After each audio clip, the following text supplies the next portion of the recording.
Ok. Eu sou uma das trabalhadoras da casa. Eu, meu marido, minha filha também.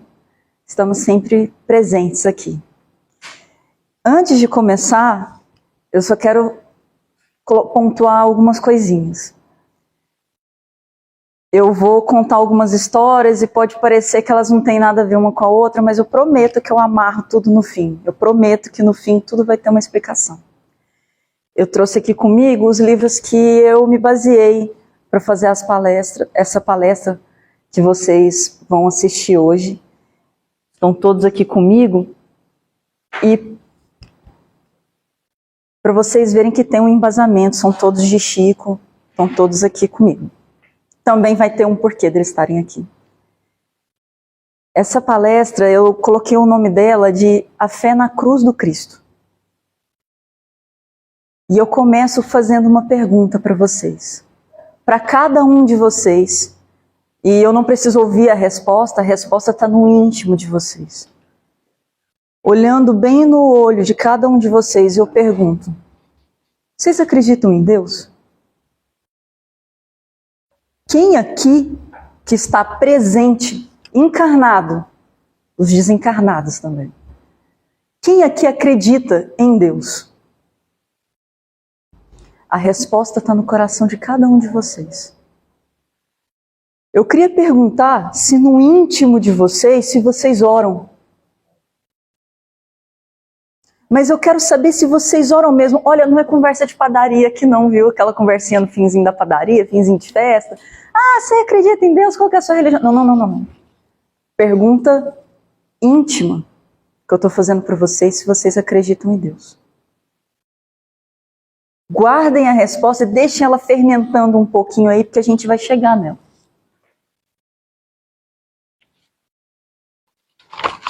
Eu queria falar da segunda parte. A segunda parte é falar sobre os últimos dias de Jesus.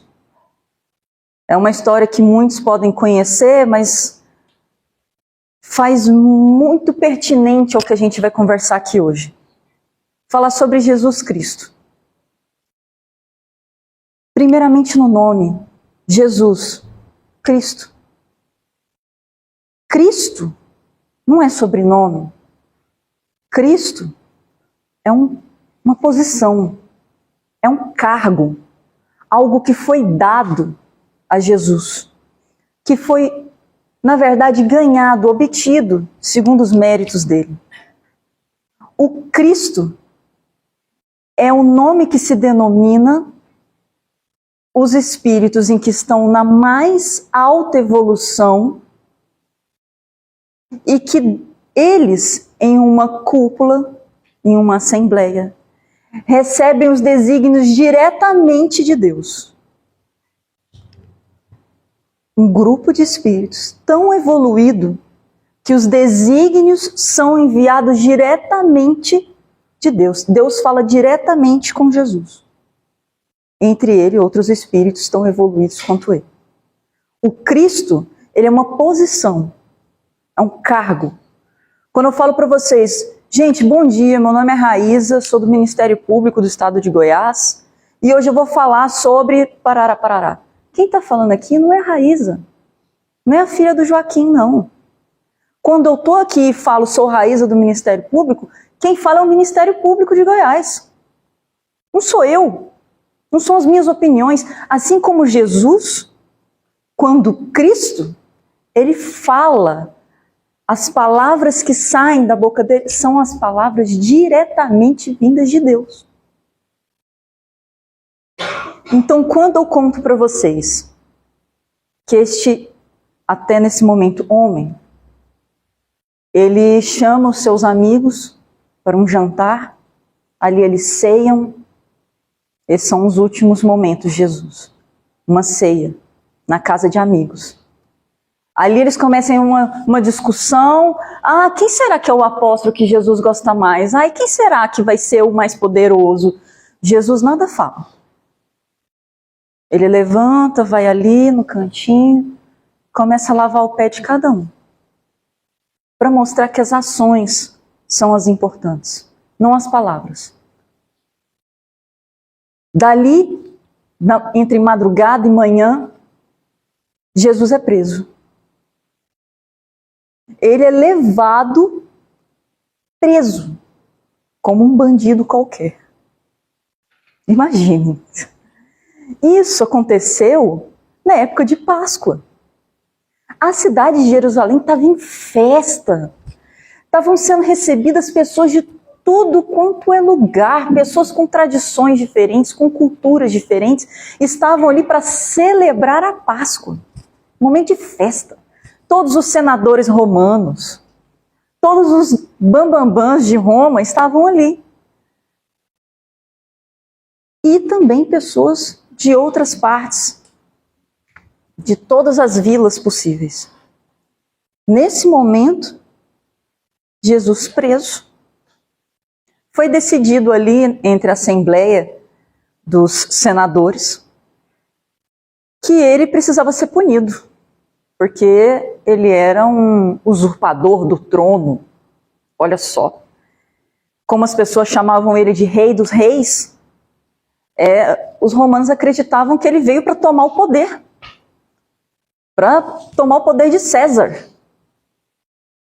E aí prenderam ele porque ele estava conspirando, conspirações. Sendo que não era nada disso que ele estava fazendo. Todos sabiam que hoje nós sabemos, né? Naquela época nem tanto, que o reino de Jesus não era aqui. Mas ele ali foi decidido que a pena dele seria açoite em praça pública. Jesus foi açoitado da pior maneira que a gente pode imaginar. E aí ele foi, ali no momento do açoite, essas pessoas que vieram para a festa, nem sabiam muito bem quem ele era, começaram a gritar: nós queremos mais! Ele precisa ser mais punido! O crime dele é muito pior! E ali, dentro da sala, os senadores falaram: ué, mas o povo não está satisfeito com a punição que foi dada. E aí Pontos Pilatos falou assim: mas segundo a lei, essa é a punição devida? E os outros senadores: mas o povo quer cruz. O povo pede cruz. O povo quer mais. E ele fala: não, a cruz é destinada a ladrões. E nem todo tipo de ladrão. Ladrões forasteiros, gentis, gente que eles consideravam menos do que romanos, menos do que gente. A cruz era alguma coisa para ralé, como se fosse, como eles consideravam aquelas pessoas lixo. E aí, dentro dessa pressão na sala, Pontos Pilatos falou: olha, eu vou lavar as mãos. Vou lavar as mãos, eu não sei. E aí foi aconselhado o seguinte: não. O povo quer cruz? Vamos fazer o seguinte: vamos trazer um condenado, alguém que realmente merece a cruz. Alguém que já foi julgado, condenado, com paciência, está aí esperando a finalmente se desenrolar, né? E vamos dar a cruz para eles. E deixa Jesus aí com esse açoite e tal, as pessoas vão acabar esquecendo. Trouxeram Barrabás. Nisso falaram: olha, temos aqui Barrabás, ele vai ser sentenciado à cruz. O povo: não, deixe Barrabás, nós queremos esse aí na cruz. E começaram a gritar, e tentaram invadir o prédio, e queriam tomar de conta. E aí Pontos Pilatos falou: olha, eu não vou me envolver nisso. Não sei o que ele fez de pior, ou condenar ou lavar a mão. Nisso, Jesus foi condenado à cruz. Foi condenado à cruz. Segundo a pesquisa que foi feita pela BBC de Londres, isso é tudo estimado, tá? A cruz, ela era em formato assim, né? E a pessoa que levava a cruz, ela levava apenas essa parte, onde eram fincados os dois pregos de 12 centímetros diretamente no pulso. Então ela já andava na rua assim, porque a parte que é essa aqui, ela já ficava lá. Então a pessoa só chegava e era com roldanas colocada aqui. Estima-se que essa parte que Jesus levou podia pesar entre 90 e 110 quilos. Isso para um homem saudável, forte, já é muito pesado. Mas era um homem que foi açoitado. E foi sendo açoitado por todo este caminho, que também estima-se de 8 quilômetros. Segundo essa pesquisa, o açoite também não era um açoite comum, senhores. Era um açoite que continha ganchos, pedras e pregos nas pontas. Não era só um açoite desses que a gente dá em cavalo, não. Tinha que ser pior.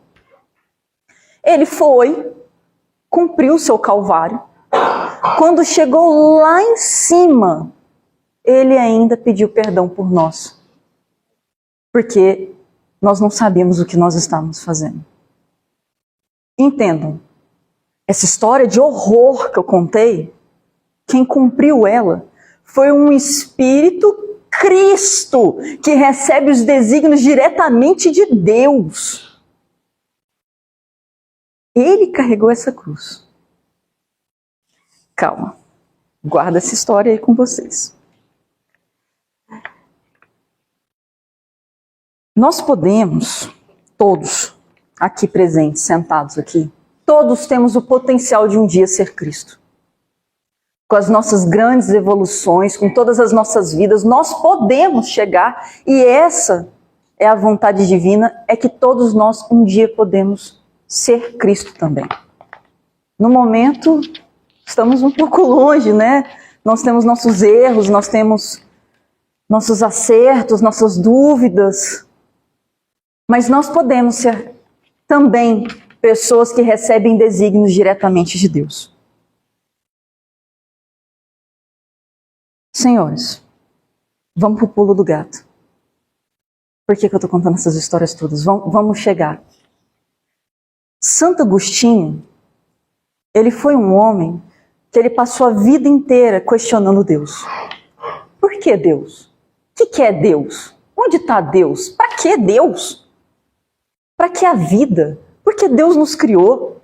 Todos esses questionamentos, ele levou uma vida buscando o porquê que Deus fazia as coisas do jeito que ele fazia. Por que Deus me fez assim? Por que eu tenho que passar por tudo que eu passo? Por quê? Em geral, por quê? E aí no seu livro, que se chama Confissões, ele respondeu: onde está Deus? Por que Deus? Vou resumir para vocês o entendimento dele. A conclusão deles é o seguinte: Deus está mais próximo de nós que nós mesmos. Deus está mais próximo de nós que nós mesmos. Aqui eu uso o estudo que foi feito pelo Haroldo Dutra dessa passagem, mas eu vou usar o meu exemplo para que vocês possam entender melhor o que isso quer dizer. Deus está dentro de nós a todo momento. A todo momento, Deus ele está dentro de nós. Nós olhamos para cima, mas temos que olhar para dentro de nós.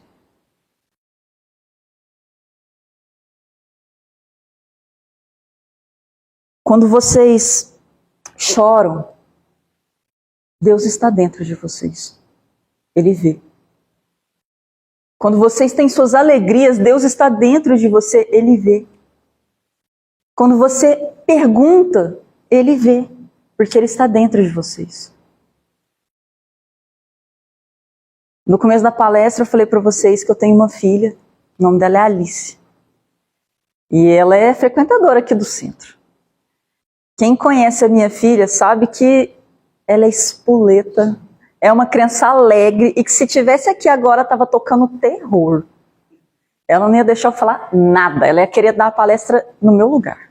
A Alice é daquelas meninas que sai correndo, cai, rala o joelho, levanta, sai correndo, tá nem aí. Ela tem 5 anos, é uma menininha pequenininha. A Alice, ali quando foi na época do Covid, ela já estava ali com seus 3 anos e pouquinho, de madrugada, como sempre, como toda criança faz, de madrugada ela começou a passar muito mal. Vômito. Diarreia, vômito, diarreia, vômito, diarreia, umas 6 vezes.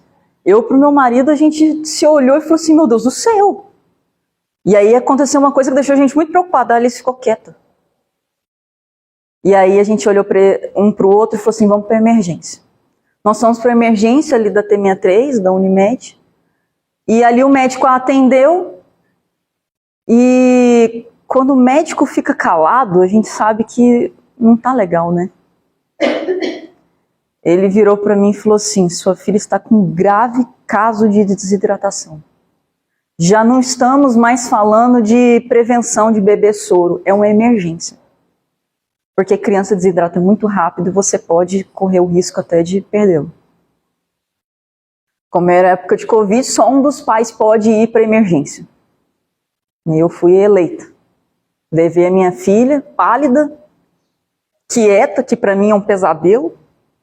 Levei ela lá pro lado de cima. Meu marido, desesperado, ficou sentado ali.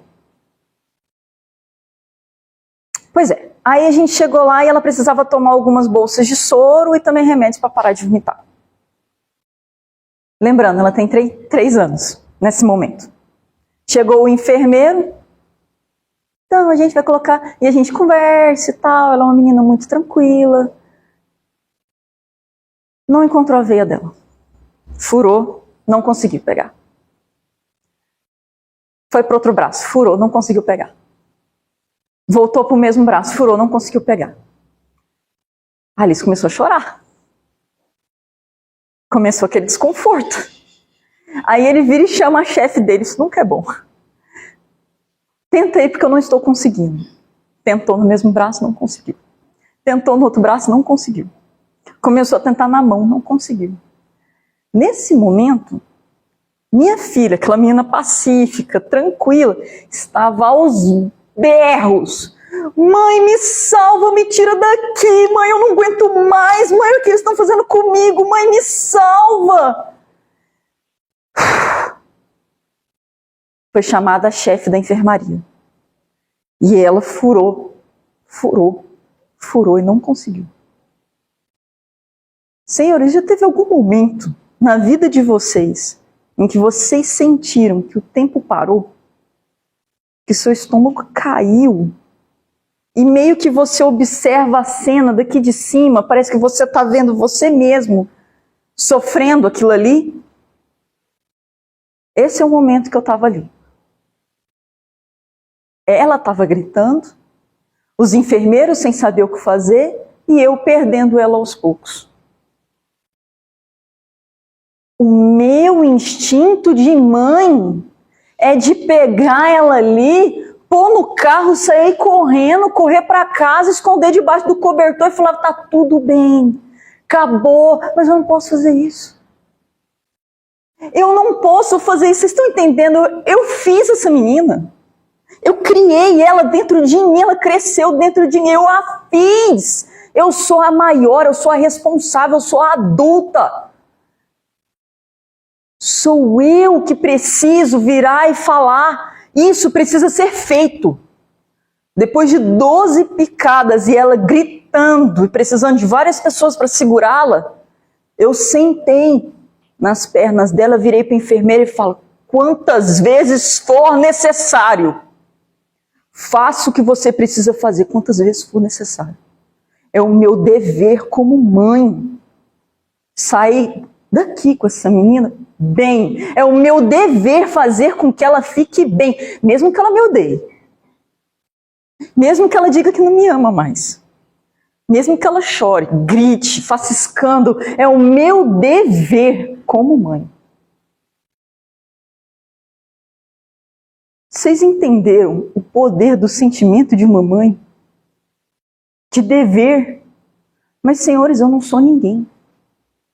Eu sou poeira cósmico universal. Vocês sentiram o poder? E imagina Deus que está dentro de vocês e vê cada dia que você chora, que você pede, Deus, Minha cruz está pesada demais. Deus, eu não estou conseguindo. Deus, me ajuda. Manda alguém para me ajudar. Deus, ajuda, eu preciso de ajuda. Ele está dentro de você. Ele segura na tua mão e fala, eu estou aqui. Você está sofrendo. Mas eu estou aqui e vou fazer o necessário para que você evolua. Para que você fique bem. É o papel dele. É por isso que eu perguntei se vocês acreditam em Deus. A pergunta não foi uma pergunta jogada para cima. Vocês acreditam em Deus? Mas não é na existência dele, não. São nos desígnios de Deus. Vocês acreditam que tudo que vocês estão passando são desígnios de Deus? Porque Jesus recebeu os desígnios dele, os piores possíveis. Ele veio aqui sabendo de tudo que ele ia passar. Gente, pelo amor de Deus. Se fosse eu ali no primeiro prego, eu já ia falar, parou. Parou essa brincadeira, ó, você condenado, você também, ó, todo mundo condenado, acaba essa brincadeira. Não vai ter mais isso aqui não. Todo mundo reprovou de ano. Ih, isso sou eu. A gente está falando de Cristo. Recebeu os desígnios diretos de Deus, confiou. Ele viu o que precisava ser feito e fez. É por isso que eu perguntei para vocês se vocês oram no íntimo de vocês. Porque quando vocês falam, Deus, que seja feita a vossa vontade, assim na terra como no céu, vocês falam de boca para fora? Não pode ser falado da boca para fora? Que seja feita a vontade de Deus. Ah, Raíza, que linda a sua palestra, maravilhosa, amei. Mas quando eu perdi a minha mãe, quando eu perdi o meu pai, não ficou parecendo que era desígnio de Deus, não. Quando eu perdi uma pessoa querida, não ficou parecendo que era desígnio de Deus, não. Ficou parecendo mais uma punição. Ficou parecendo mais que Deus não ligava mais para mim. Parecendo. Ficou parecendo. A segunda coisa que eu quero contar para vocês é que eu tinha uma avó, o nome dela era Esther. Minha avó veio com uma doença mental, nasceu com uma doença mental incapacitante. Ela não lia, não escrevia e precisava de auxílio para fazer boa parte dos afazeres dela. Minha avó, ela era uma mulher que ia para a igreja todos os dias. Sempre estava muito feliz.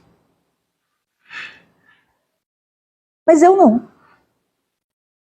Quando criança, eu tinha uma mágoa gigante daquilo ali. Gigante. Poxa, eu não queria isso. Gente, eu queria avó que beijasse meu dodói. Eu queria avó que minha mãe fosse danar comigo, ela me abraçasse. E fizesse aquilo que vó faz, que é falar, não, minha filha, não briga com ela e tal. Era isso que eu queria. Eu tinha raiva. Eu queria uma avó que me ensinasse a fazer bolo. Eu não queria isso. Eu não queria essa avó desse jeito. A avó do meu marido, o Alexandre, a avó dele chamava Alice, foi daí que a minha filha herdou o nome Alice. A avó dele sempre foi uma mulher muito alegre, muito ativa, trabalhou em várias instituições de caridade, foi diretora da PAI, tudo. Eu não a conheci. Ela morreu 2 anos antes de eu conhecer meu marido. Ela teve um câncer chamado linfoma.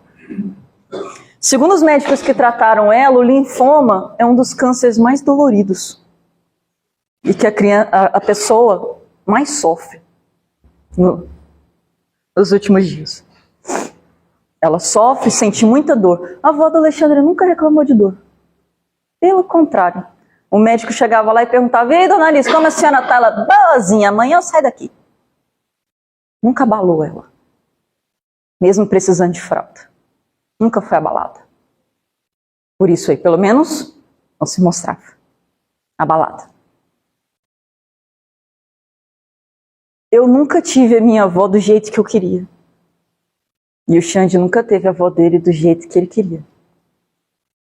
Mas eu tenho aqui na minha frente amigos e tenho meu pai ali que é minha testemunha. E quem já veio aqui é minha testemunha também. Hoje eu tenho a minha avó mais próxima de mim do que eu já tive toda a minha vida. Minhas duas avós. Porque aqui nesse salão eu fui adotada pela mãe do Alexandre. A avó do Alexandre, desculpe. Ela me adotou falando: "Olha, você é minha verdadeira neta." As duas me mandam cartas, bilhetes, mensagens constantemente dizendo que se orgulham de mim, que me guiam em cada passo, que estão no meu dia a dia me dando inspirações. Vejam bem. Eu sempre a tive. Ela sempre esteve comigo. E a outra que eu nunca nem conheci sempre esteve comigo, sempre esteve, sempre estará. A morte do corpo físico não impossibilita o amor. O amor continua. Por isso que eu perguntei se vocês oram.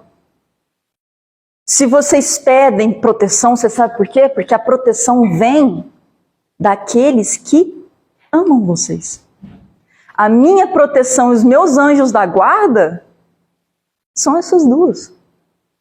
Meu Deus do céu, eu nem precisava ter lido esses livros aqui. A resposta estava na minha frente.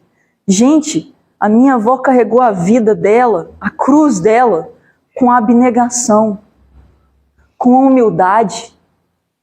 A avó do Alexandre carregou a cruz dela com amor, com honra. Porque elas confiavam nos desígnios de Deus, no que Deus mandou elas aqui fazer. Era a missão que foi dada para cada uma delas. E quando eu estou achando que a minha está pesada demais, eu peço ajuda, eu oro. E adivinha quem que é que vai me ajudar? São os meus queridos, meus amados, que não estão aqui comigo agora. São eles que me cochicham aqui, que me dão aquela intuição. Olha, vai no centro hoje. Olha, faça uma oração. Olha, converse com aquele seu amigo tal. Os anjos da guarda são os seus queridos que vocês tanto choram por eles. Acreditem, eles estão bem. Eles estão bem, eles te amam e eles pedem que vocês tenham um grão de mostarda de fé nos desígnios de Deus. Por isso que eu contei a história de Jesus. Por isso que eu contei a história da minha filha. Por isso que eu contei a história da minha avó. Porque a fé que vai guiar os nossos caminhos. A fé. Eu finalizo aqui.